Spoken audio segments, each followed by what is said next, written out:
जीवन में जो भी दुख या संकट आते हैं हमारे अपने पिछले कर्मों के फल होते हैं। इसके लिए कभी भी किसी दूसरे को दोष नहीं देना चाहिए। जिसने भी परमात्मा को भुला दिया है उसे जीवन में कष्ट सहने ही पड़ेंगे। जो परमात्मा से दूर हो गए हैं उनकी आत्मा को जन्म जन्मांतरों तक परमात्मा के वियोग का दुख भोगना ही पड़ता है। ऐसी स्थिति में कोई बिचौलिया नहीं बन सकता, कोई हमारा बीच बचाव नहीं कर सकता। फिर रोज़ रोज़ हम किसको अपनी व्यथा सुनाएं। हम अपने बल से कुछ नहीं कर सकते हैं, होता वही है जो हमारे भाग्य में लिखा होता है और भाग्य लिखने वाला केवल परमात्मा है। अगर हमको हमारे श्रेष्ठ भाग्य से प्रभु से जुड़ने का अवसर मिल जाता है तो हमारे जीवन में जो उससे दूर रहने के कारण दुख पैदा हुए हैं सब दूर हो जाते हैं।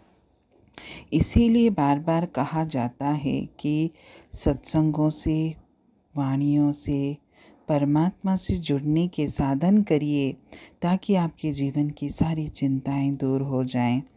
वैसे भी परमात्मा को भुला देने के कारण ही हम कर्म और फल के जाल में फंसे हुए हैं, क्योंकि हम लोग मन के अनुसार अनेक कर्म करते हैं और वो हमारे पैरों की जंजीरें बन जाती हैं और हमें इन कर्मों का फल भोगने के लिए बार बार संसार में जन्म लेना पड़ता है। मनुष्य जो भी दुख सहता है वो उसके अपने ही पिछले कर्मों का फल होता है। ये तो हर वाणी हर शास्त्र हमको बार बार समझाते हैं। इस संसार में सभी लोग द्वैत भाव में फंसे हुए हैं, अच्छाई और बुराई, पुण्य और पाप। यानी जिसने भी द्वैत भाव से अपने आप को ऊपर उठाया है वो कोई विरला ही है। जो भी व्यक्ति परमात्मा से दूर रहते हैं वे अनंत जन्मों तक 84 के दुख भोगते ही रहते हैं।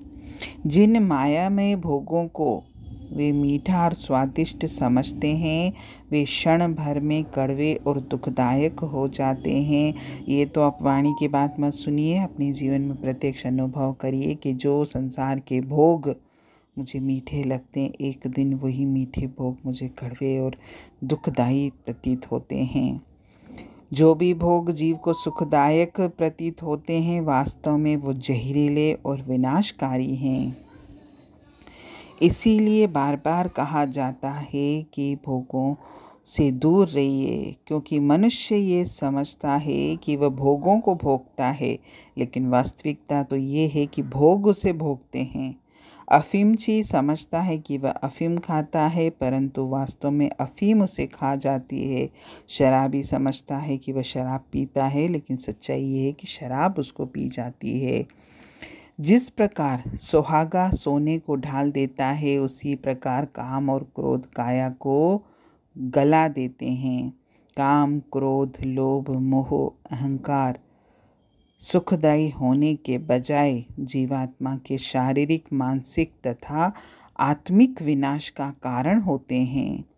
जब एक बार इंसान मन मर्जी के कर्म कर बैठता है तो उसका फल भोगने से वो बच नहीं सकता।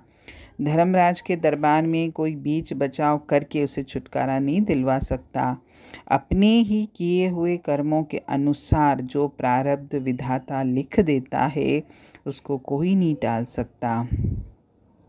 यदि कोई अपराधी यानी संसार में अगर कोई अपराधी जज से ये कहे कि मुझसे गलती से ये कर्म हो गया है या गलती से मैंने ये जुर्म कर दिया है इसलिए मुझे माफ़ कर दो, तो जज कहता है कि हे भले मानस, अब तो किए हुए कर्म की सज़ा भोग ले, वो तुझे भोगनी ही पड़ेगी। हाँ, आगे के लिए सावधान रहना। तो धर्मराज के दरबार में आपकी सिफारिश और रिश्वत कहाँ से? यहाँ तो संसार में फिर भी कई लोग सिफारिश और रिश्वत से अपने काम बनवा भी लेते हैं, छूट भी जाते हैं। गलत कर्म करते हुए या जुर्म करके, गुनाह करके, अपराध किया, लेकिन सिफारिश या रिश्वत से छूट जाते। लेकिन धर्मराज के दरबार में ना तो सिफारिश चलती है ना रिश्वत चलती है। परमात्मा रूपी सत्य को भुलाकर माया रूपी झूठ के साथ प्यार करने वालों को धर्मराज नरक में भेजने का फैसला सुनाता है। उसे स्वर्ग का सुख कतई नहीं मिलेगा। यदि परमात्मा से हमारा मिलाप हो जाता है, अगर हम परमात्मा से प्रेम करना सीख जाते हैं, हम उस परमपिता परमेश्वर को अपने जीवन में प्रथम स्थान देते हैं, तो हमारे जीवन के सारे शोक संताप मिट जाएंगे। और बंधनों से मुक्त करने वाला है भी परमात्मा। हमें और कोई इस संसार के बंधनों से मुक्त कर भी नहीं सकता। इसीलिए हमको तो ये प्रार्थना करनी है कि हे प्रभु, तू दया मेहर करके हमें अपनी शरण में ले ले और हमारा सहारा बनकर हमें बंधन मुक्त कर दे।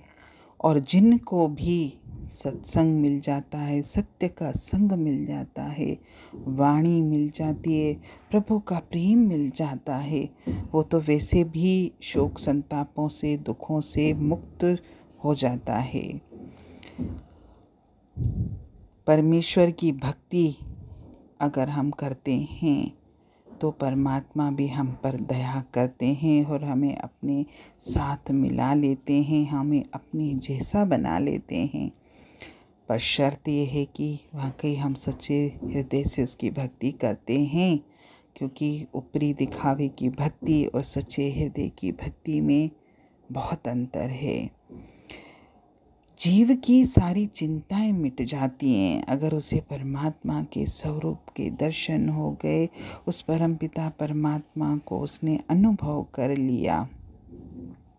वैसे भी परमात्मा तो सदा मनुष्य के साथ है, लेकिन मनुष्य ही है जो परमात्मा के साथ नहीं है। यही इसका सबसे बड़ा दुर्भाग्य है। और जिनको अपने परमात्मा से मिलाप का सौभाग्य प्राप्त हो जाता है, उसकी महिमा का तो वर्णन अकथनीय है। उसे जीवन में, इस लोक में, परलोक में, दोनों में सम्मान मिलता है, उसकी जय जयकार होती है। ऐसे ही प्रभु भक्तों के भक्तों को ही परमात्मा अपना नाम, अपना प्रेम बख्शता है। जो भी सौभाग्यशाली आत्माएं हैं, उनका तो तन मन सदा प्रभु प्रेम के रंग में रंगा रहता है। वे दुनियादारों की संगति को त्याग कर सदा प्रभु के प्यारों की संगति में रहना पसंद करती हैं। अब ये सब अपने आप से पूछें कि हमको संसार की संगति अच्छी लगती है या परमात्मा की संगति, यानी सत्संग, यानी परमात्मा का संग, सत्य का संग, क्योंकि सत्य केवल परमात्मा है। तो सत्संग का संग मुझे अच्छा लगता है या संसार का संग अच्छा लगता है। हरि ओम।